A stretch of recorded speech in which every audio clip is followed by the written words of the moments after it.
बर बर बर आलो आलो आलो दुकानात आहे ना तू आलो 10 मिनिटात आलो आलो आलो अरे 1200 रुपये म्हणत होतं 1200 रुपये असतं त्याला माझा एक जीवलग दोस्त आहे 500 करून घेऊ आपण त्याच्याकडून चल हा चल चल मग चल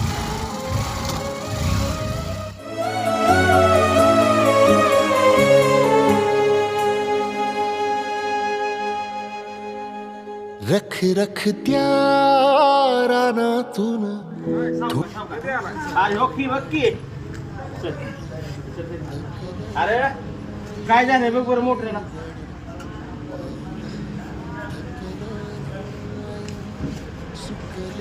किती खर्च होईल ती मी सांगा हो हा मोटर जाम आहे सगळी हा सगळं जाम आहे मोटर मग अंदाजे किती खर्च येईल